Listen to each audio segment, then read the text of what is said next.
Student Omkar classes में आप सभी स्टूडेंट का स्वागत है।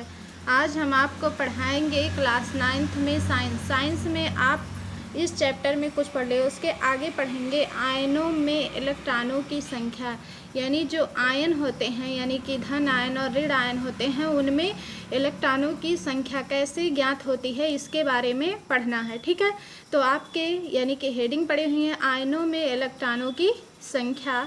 तो पहले आयन की परिभाषा जान लेते हैं, पहले भी बताए हैं यहाँ भी बता दे रहे हैं। ठीक है, आवेश युक्त परमाणु अथवा परमाणुओं के समूह को आयन कहते हैं।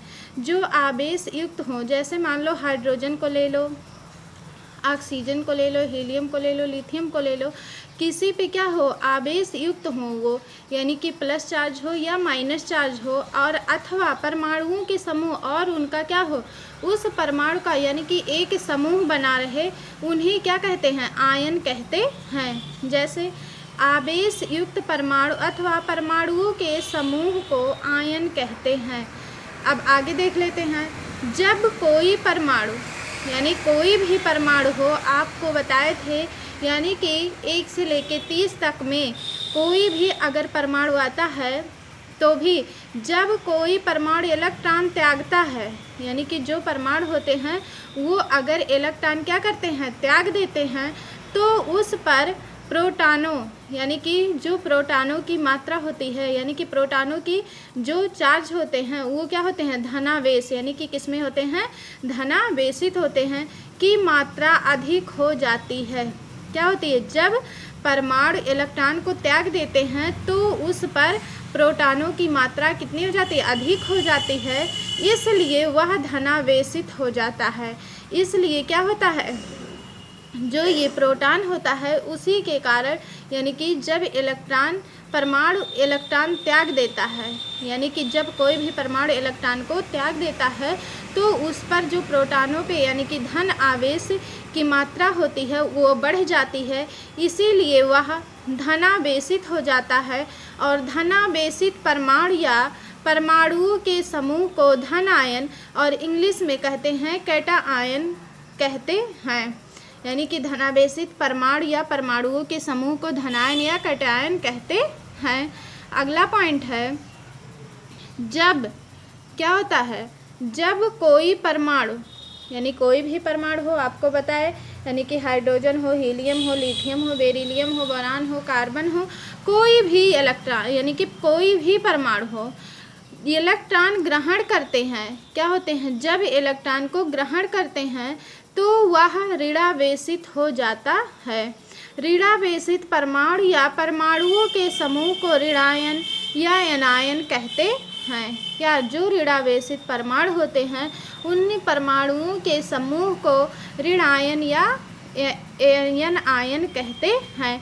आपको अगर सिंपल सा यानी कि शॉर्ट फॉर्म में अगर परिभाषा याद करना है तो आप इस तरह से भी याद कर सकते हैं। जब कोई परमाणु क्या होता है अगर इलेक्ट्रॉन को त्याग देता है, क्या करता है इलेक्ट्रॉन को त्यागता है तो वो क्या होता है धन आयन होता है।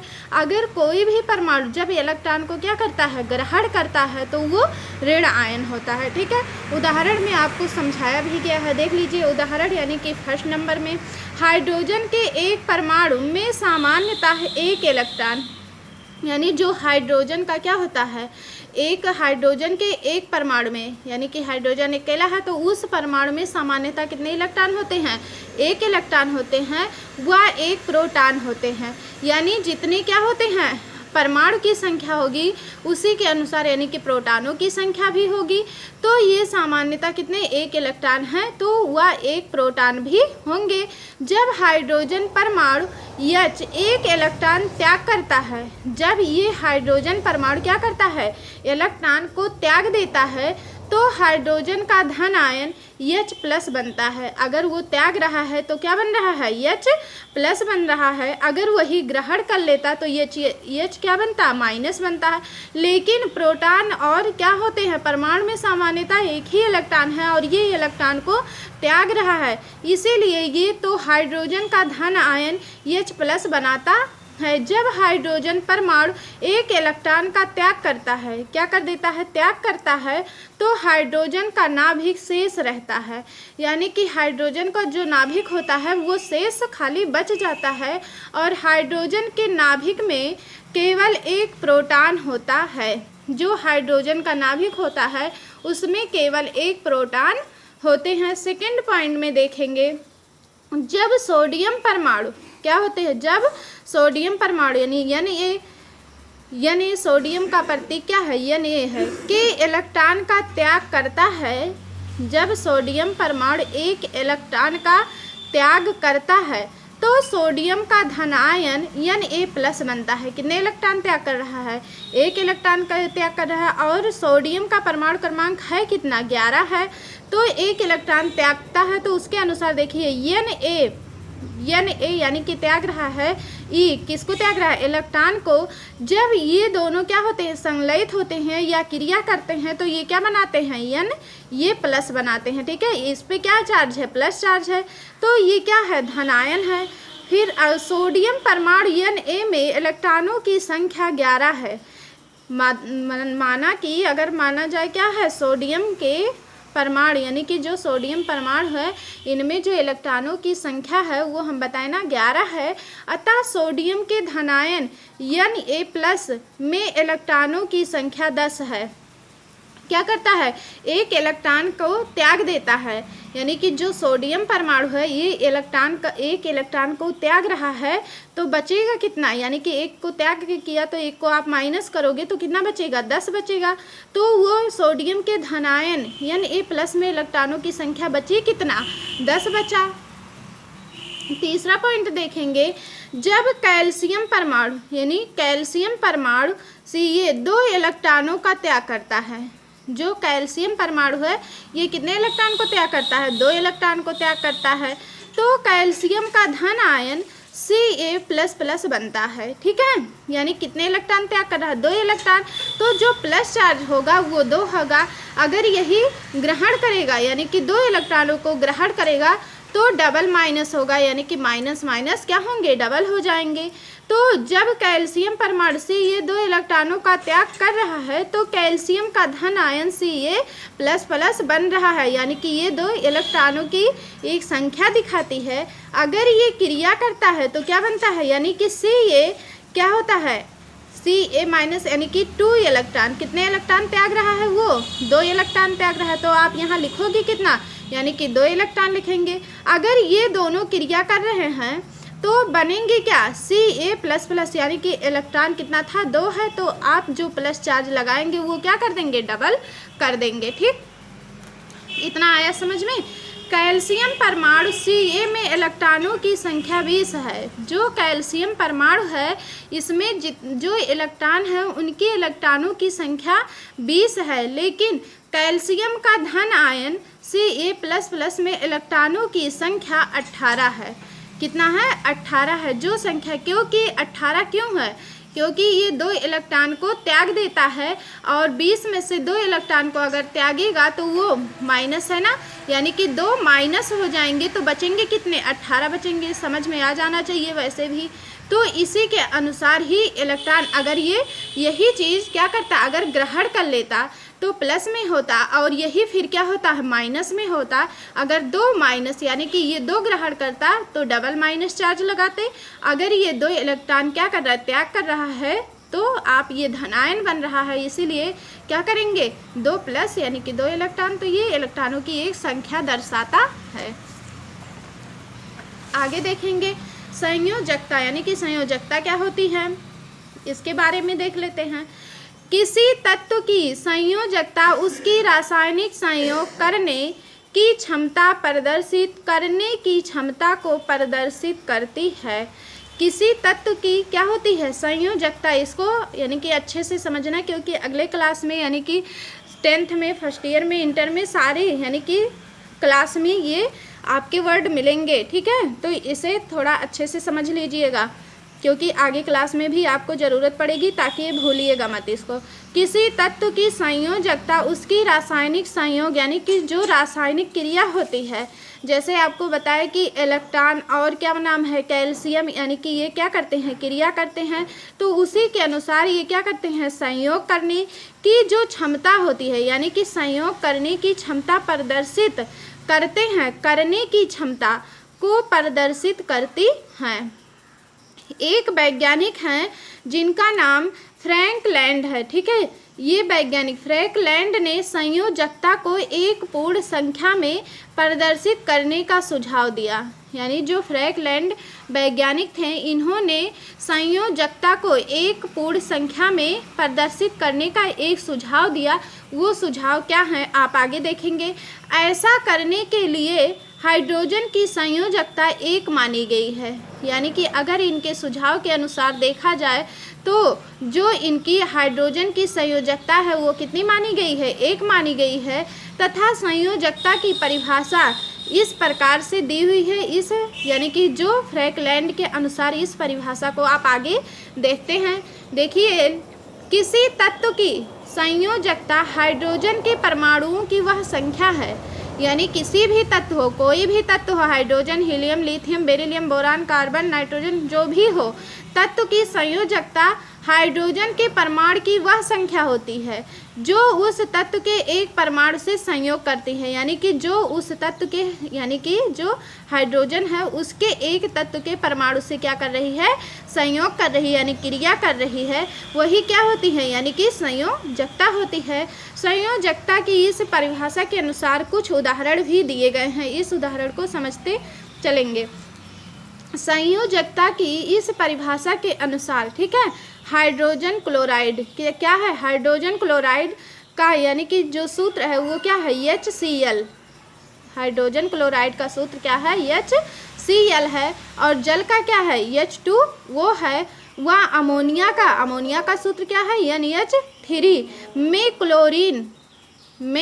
क्लोरीन यानी कि Cl और फिर ऑक्सीजन O व नाइट्रोजन N की संयोजकता क्रमशः क्या है, Cl इसमें है और फिर ऑक्सीजन इसमें है, यानी कि लास्ट वाले अंक को लेंगे। और फिर यानी कि नाइट्रोजन N की संयोजकता क्रमशः क्या बनेंगी, 1, 2 व 3 होंगे, ठीक है। परंतु मेथेन क्या होंगे, परंतु मेथेन भी है।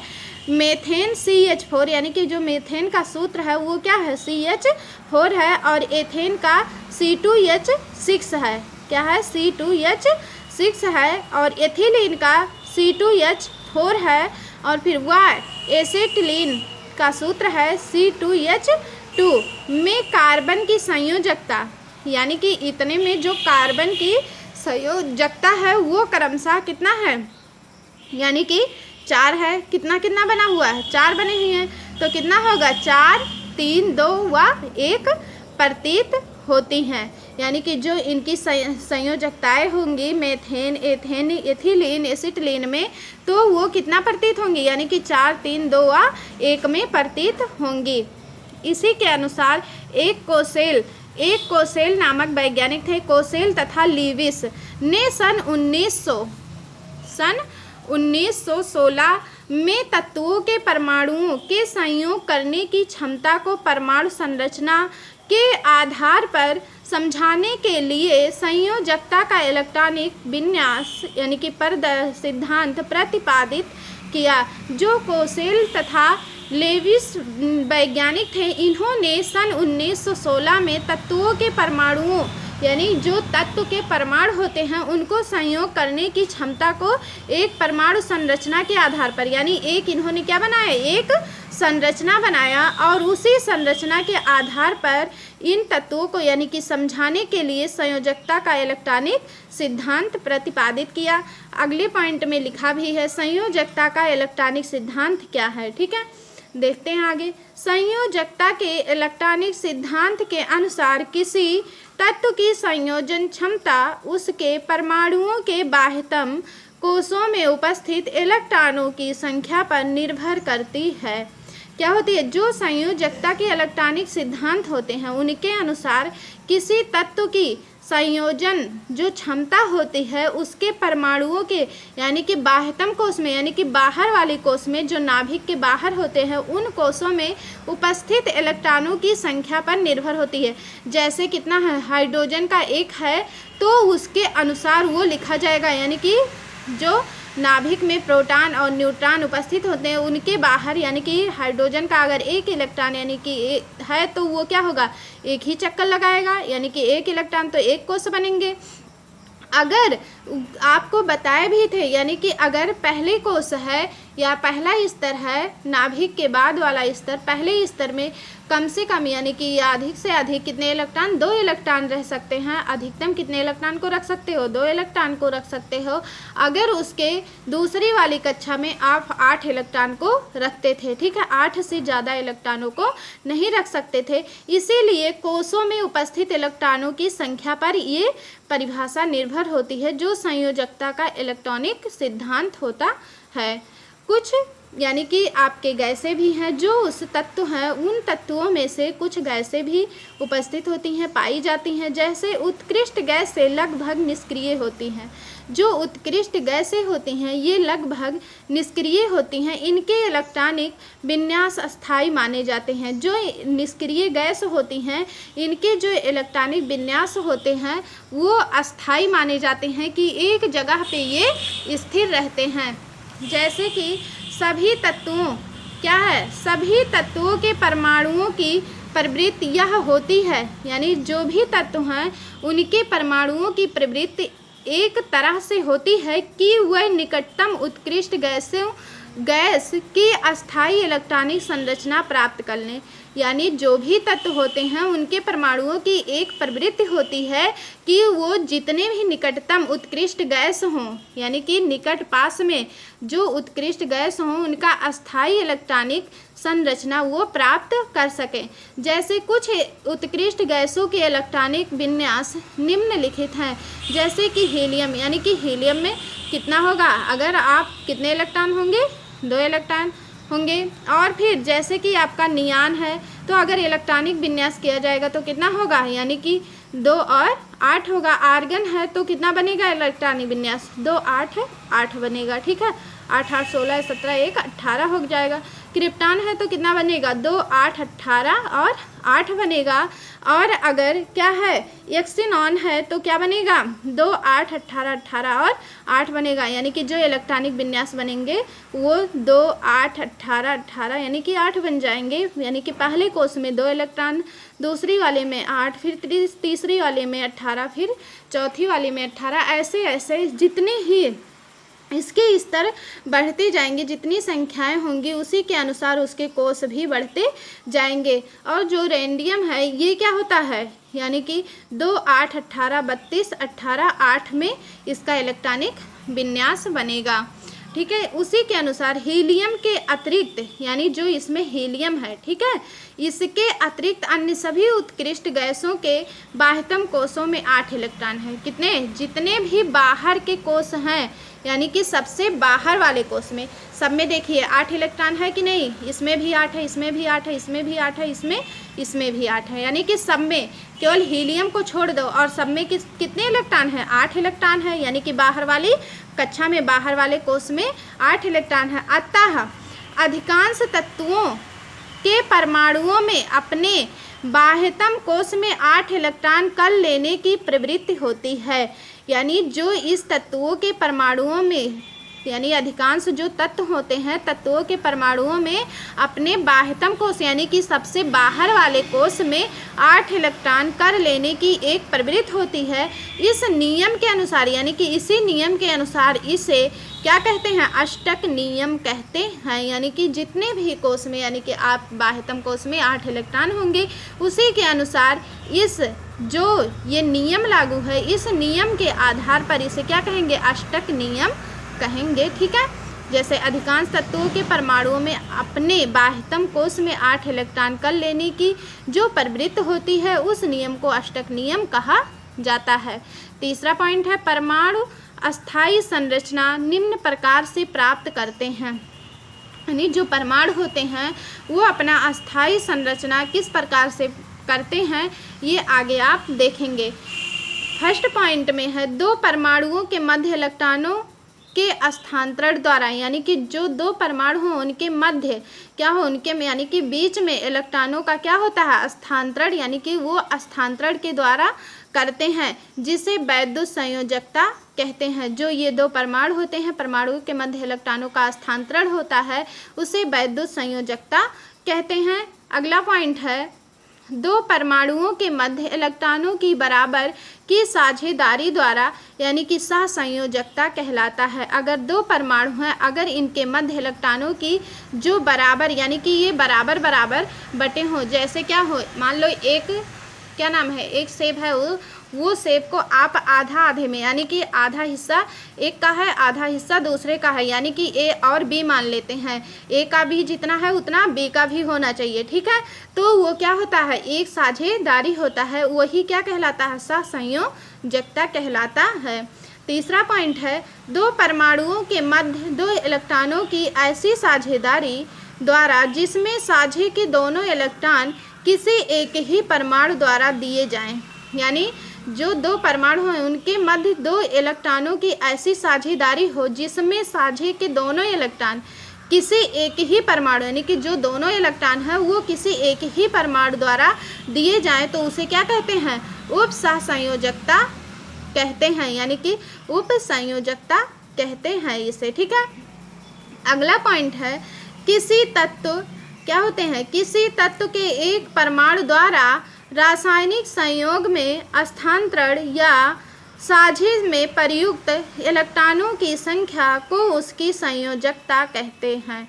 क्या होते हैं, किसी तत्व के एक परमाणु द्वारा, यानी कि कोई भी तत्व हो उसका एक परमाणु हो और उसके द्वारा रासायनिक संयोग में जो स्थानांतरण होता है या साझे में वो प्रयुक्त होते हैं, उनमें जो इलेक्ट्रॉनों की संख्या होती है उस संख्या को उसकी क्या कहते हैं, संयोजकता कहते हैं, ठीक है, क्योंकि वो एक संयोजन बना लेते हैं। किसी तत्व के परमाणुओं द्वारा रासायनिक संयोग में स्थानांतरण या साझे में प्रयुक्त इलेक्ट्रॉनों को उस तत्व के संयोजी इलेक्ट्रॉन कहते हैं। जो साझे में प्रयुक्त होते हैं उस इलेक्ट्रॉनों को उस तत्व का क्या कहते हैं, संयोजी इलेक्ट्रॉन कहते हैं। संयोजी इलेक्ट्रॉन जिस कोष में होते हैं, ये इलेक्ट्रॉन यानी कि संयोजी इलेक्ट्रॉन जिस कोष में होते हैं उसे संयोजी कोष कहते हैं। ये यानी कि जो संयोजी इलेक्ट्रॉन है वो जिस कोष में उपस्थित होते हैं यानी कि स्थिर होते हैं उसे क्या कहते हैं, संयोजी कोष कहते हैं।